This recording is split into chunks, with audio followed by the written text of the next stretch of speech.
जिले से, तो दौसा जिले का संस्थापक कौन था? जी सर, दौसा जो है पुराना नाम देवनागरी है, और ये कछवाहों की प्रारंभिक राजधानी है। दूले राय इनके संस्थापक है। जी, दुले राय ने दौसा की स्थापना कब की थी? सर ऐसे तो मुझे उम, ऐसा मुझे सर ध्यान नहीं आ रहा ओके। सर अब। जी जी, नेक्स्ट सवाल है आपसे कि जब दौसा राजस्थान का नया जिला बना, उस समय मुख्यमंत्री कौन थे?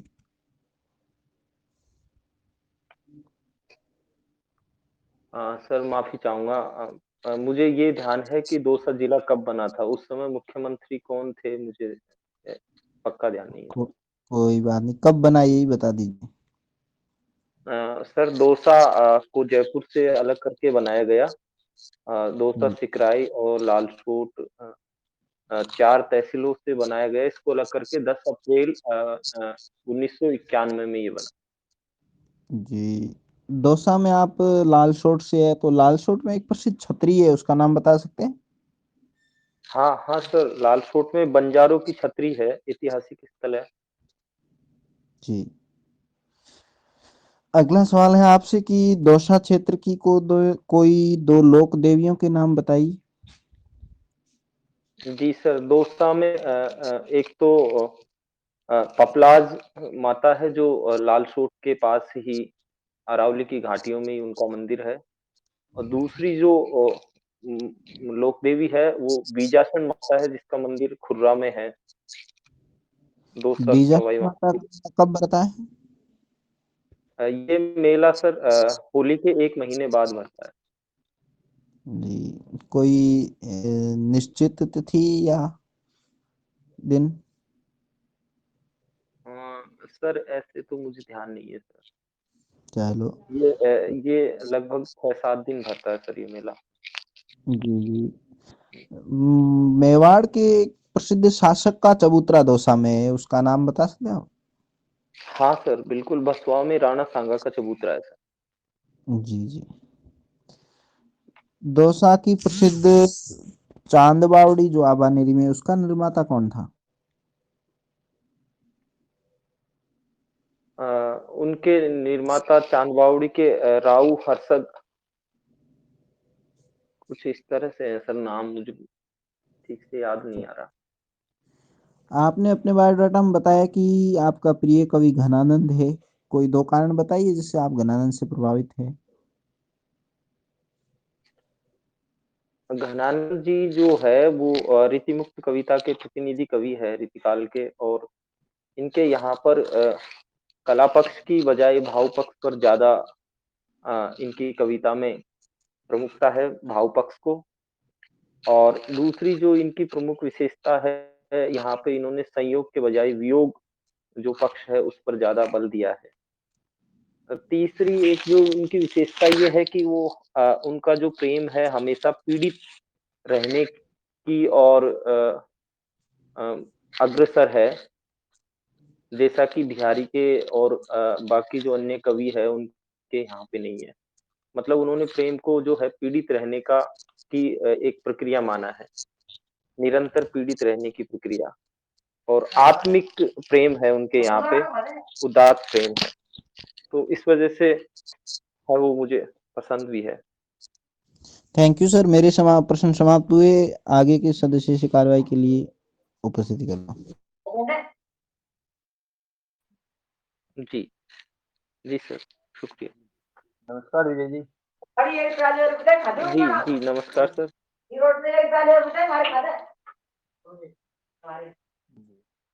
घनानंद आपके प्रिय कवि है जी जी सर। तो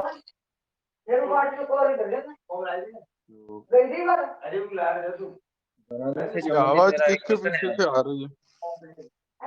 थोड़ा सा हाँ साउंड सर बंद वो, कर दिया।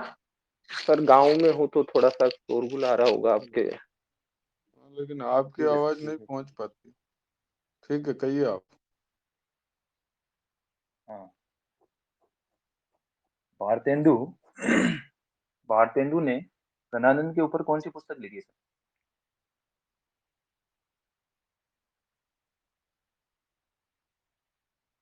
विजय जी, सुन पा रहे हो विजय जी?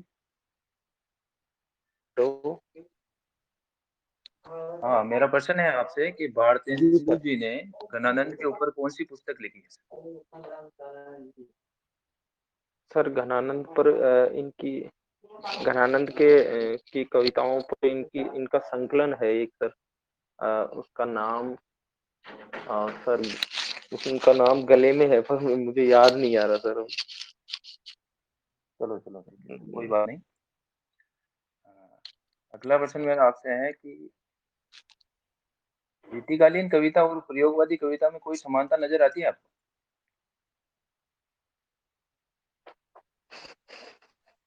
रीतिकालीन कविता और प्रयोगवादी कविता सर भाषा के स्तर पर तो कोई समानता नहीं है और संवेदना के स्तर पर भी हाँ संवेदना के स्तर पर यहाँ पे थोड़ी सी समानता है। अ, नारी को रीतिकाल में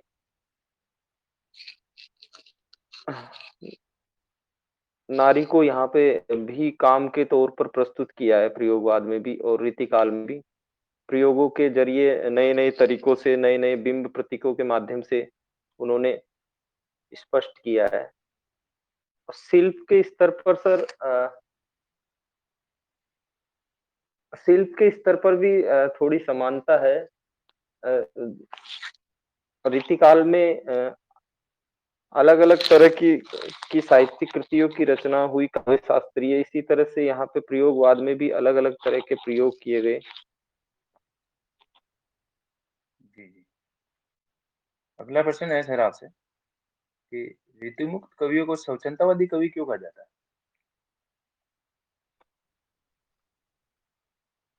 सर स्वतंत्रतावाद जैसा कि रीति मुक्ति के लिए कहा गया कि वो बंदी बंधाई परिपाटी पर जैसा कि रीतिबद्ध और रीति सिद्ध कवि चल रहे थे उनके उनकी खुद की जो है वो अपने अपने आत्मिक अ, पुकार के हिसाब से वो रचनाएं लिख रहे हैं। वो किसी बंदी बंधाई परिपाटी पर नहीं चल रहे हैं और अ, वो पूरी तरह से आजाद है। वो किसी तरह के बंधन में नहीं है, ना भाषा के, ना शिल्प के। एक तरह से कहे तो वो पूरी तरह से स्वतंत्र होकर अपनी रचनाएँ रच रहे हैं। मेरे ख्याल से इसी वजह से उनको स्वतंत्रतावादी कवि भी कहा गया है। जैसा कि घनानंद है, ठाकुर है। जी सर। वो एक रीतिकाल की अलग ही धारा थी आप जो आपने घनानंद को अपना प्रिय कवि बताया है सर, तो इसी संदर्भ में मैं आपसे पूछना चाहूंगा कि भारतेंदु जब अपने अंतिम समय में थे या मृत्यु शैया के ऊपर लेटे हुए थे, तब उन्होंने अपने गुरु राजा शिव प्रसाद सितारे हिंद से घनानंद का एक पद सुना था। तो पद सुना पाएंगे? सर मुझे ध्यान नहीं है इस वाक़ये का, मैंने सुना भी नहीं है अभी तक। जी जी। तो सर घनानंद और बिहारी में अंतर कर पाए आप? हाँ सर, बिहारी जो है अ, इनके यहाँ पर भाव पक्ष के साथ कला पक्ष भी मजबूत है, जबकि घनानंद ने कला पक्ष पर विशेष ध्यान नहीं दिया है, भाव पक्ष पर उनका ध्यान ज़्यादा है। दूसरा जो अंतर है वो ये है कि बिहारी के यहाँ पे जो अलंकार है वो रूपक श्लेष अलंकारों की भरमार है, जबकि यहाँ पे घनानंद के विरोधाभास अलंकार की प्रधानता ज़्यादा है। बिहारी के यहाँ पे एक चीज़ और है सर, श्रृंगार में संयोग श्रृंगार का भी वर्णन है और वियोग का भी है। वियोग का अल्प है, श्रृंगार का संयोग का ज़्यादा है। जबकि घनानंद के यहाँ पे वियोग श्रृंगार की प्रधानता है। विरोधाभास अलंकार को स्पष्ट कर पाएंगे सर? विरोधाभास अलंकार का सर मुझे एक एक घनानंद की एक पंक्ति याद आ रही है। सावन में बदरा बरसे और आँखियाँ नित हुगरी बरसे। अ, सावन में बदरा। अम, इसका भावार्थ इस तरह से है सर, वो ठीक ठीक से मुझे पंक्ति याद नहीं आ रही कि सावन में जो बादल है वो घिर-घिर के बरस रहे हैं और मेरी आँखें हैं वो हुगड़ी यानी खुली होने के बावजूद बरस रही है।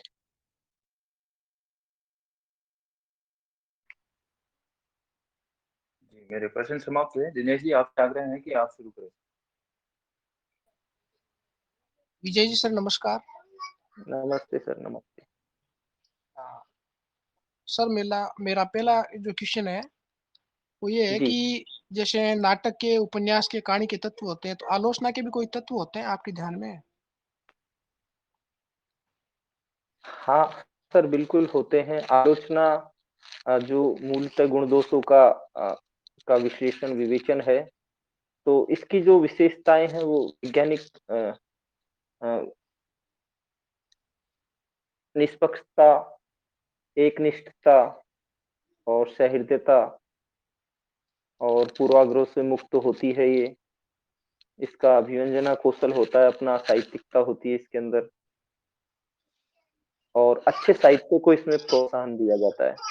और जो जी बुरा साहित्य है, साहित्य साहित्य होता है, बुरा अच्छा नहीं होता, पर इसमें जो असत साहित्य है उसका उसका उसको दूर किया जाता है और अच्छे साहित्य को इसमें बढ़ावा दिया जाता है। जी सर।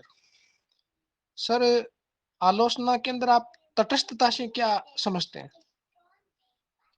तटस्थता से मैं समझता हूँ सम्यक दृष्टि कि किसी चीज को बिना किसी भेदभाव के, बिना किसी पूर्वाग्रह के किसी कृति का मूल्यांकन करना, उसको देखना और उस पर अपनी राय रखना, जी सर। जो कि एक एक सर अच्छे आलोचक का मुख्य गुण होता है।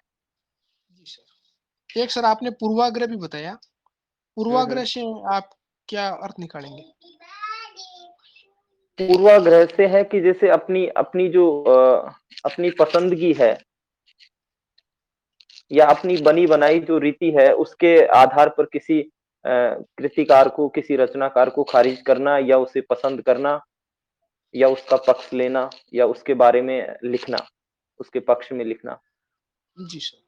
जैसा कि शुक्ल जी ने है वो तुलसीदास जी को और पंत को उन्होंने बहुत ज़्यादा वज़न दिया बजाए कबीर के।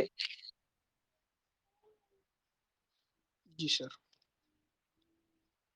सर ध्वंसात्मक आलोचना के जनक कौन है? जी सर, प्रश्न दोहराना अ, ज़रा। ध्वंसात्मक आलोचना के जनक कौन है? सर मुझे याद नहीं, माफ़ी चाहूँगा। कोई बात नहीं सर। एक काफी चर्चित आलोचना रही है, कामायनी एक पुनर्विचार। जी। नाम सुना सर आपने? हाँ कामायनी एक सर, ये पुनर्विचार। मुक्तिबोध की आलोचनात्मक कृति है। जी सर। एक सर आलोचना के अंदर एक विरोधों का सामंजस्य सिद्धांत भी दिया, अगर आपके ध्यान में हो तो। हुँ, हुँ। विरोधों का सामंजस्य आलोचना के अंदर ये सिद्धांत दिया था, विरोधों का सामंजस्य। हुँ, हुँ। तो ये सिद्धांत किसने दिया?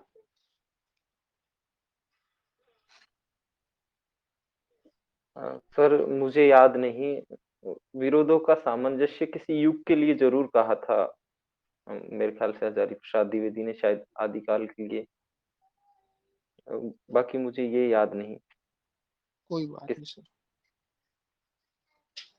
एक सर काफी चर्चित आलोचना रही है, हिंदी के विकास में अपभ्रंश का योगदान। जी, जी, जी। ये तो सर नामवर सिंह जी की आलोचना पुस्तक है। नामवर सिंह जी को आप कौन सा आलोचक मानेंगे? जी सर, वो तो सुविख्यात मार्क्सवादी आलोचक है। उनकी कोई और दो रचनाएं आलोचनात्मक कोई रचनाएं ध्यान में हो? जी सर, बिल्कुल। उनकी एक वाद-विवाद संवाद उनकी आलोचनात्मक पुस्तक है और आलोचक के मुख से उनकी एक किताब है। अ, जी कविता के नए प्रतिमान उनकी एक आलोचना पुस्तक है। छायावाद जी उनकी एक आलोचना पुस्तक है। दूसरी परंपरा की खोज भी हज़ारी प्रसाद द्विवेदी के ऊपर उनकी व्यावहारिक आलोचना है। जी सर। सर एक सच्ची समालोचना नाम से एक आलोचना हुई है। हम्म। तो आपके ध्यान में कौन सी कृति के ऊपर वो आलोचना की गई थी और उसके लेखक या आलोचक का नाम अगर आपके ध्यान में हो तो? सच्ची समालोचना,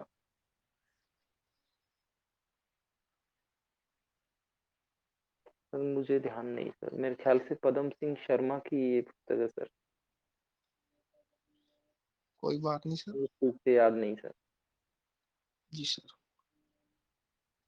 एक सर आप नंद दुलारे वाजपेयी जी को कौन सा आलोचक मानेंगे? नंदुलारे वाजपेयी सर मार्क्सवादी आलोचक है, और सोष्टवादी आलोचक भी इनको माना जाता है। क्या मार्क्सवादी आलोचक भी है ये नंद दुलारे वाजपेयी जी? सर मेरे ख्याल से मार्क्सवादी आलोचक नहीं है ये, सोष्टवादी आलोचक ही इनको माना जाता है। कोई इनकी एक दो आलोचनात्मक कोई कृतियां ध्यान में हो? सर इनकी एक किताब तो छायावाद के नाम से ही है, नंदुलारे वाजपेयी जी की। जी सर। एक आलोचना है कालिदास की लालित्य योजना, जी। ये भी काफी चर्चित रही है। तो इसके आलोचक का नाम बता सकते हैं आप? कालिदास की लालित्य योजना, तो मेरे ख्याल से शुक्ल जी की आलोचना है। कोई बात नहीं सर। अब मुझे मेरा, ठीक से याद नहीं है। हाँ कोई बात नहीं सर। मेरा जो अंतिम क्वेश्चन है वो है कि देव बड़े या बिहारी, जी एक विवाद चला था। जी जी। तो ये विवाद किन लेखकों के कारण चला था और उन्होंने उस पर कोई कृति लिखी थी? कोई ध्यान में आ रहा है आपको? सर ये देव बड़े के बिहारी, ये सर मिश्र बंधु है, उन्होंने सर ये शुरू किया था। उनकी जी किताब थी सर। हिंदी नॉवल थी, उसमें 1909 में जी उन्होंने सर। अंक देकर देव को बड़ा कवि सिद्ध किया था। जी सर। सर आलोचना का आप क्या अर्थ निकालेंगे इसका? आलोचना का सर जहां तक मुझे लगता है कि किसी भी जो चीज है या किसी भी काव्य कृति है उसको सब ओर से देखना, उसको चारों ओर से देखना, उसको भाषा शिल्प संवेदना सब तरीके से उसका मूल्यांकन करना। जी सर। आप इसको आलोचना ज्यादा सही मानेंगे या समालोचना अगर उसका नाम हो तो? दोनों में आप किसको ज्यादा सही मानेंगे? सर आलोचना जो है साहित्य के अलावा और क्षेत्रों में सिर्फ हम आलोचना की जब बात करते हैं, शब्द के बारे में बात करते हैं, तो वहां पे दोष, किसी के दोषों के बारे में बात करना मानते हैं। लेकिन आलोचना को अगर हम साहित्यिक दृष्टि से साहित्यिक अर्थ में लेते हैं तो आलोचना में गुण और दोष दोनों आ जाते हैं। तो मेरे ख्याल से आलोचना और समालोचना दोनों ही अर्थ है वो पर्यायवाची। जी सर। जी सर धन्यवाद। मेरा अंतिम क्वेश्चन यही था और बहुत बहुत आपने अच्छा प्रयास किया। अब मैं स्वामी जी सर से आग्रह करता हूँ कि वो आगे की कार्रवाई करें।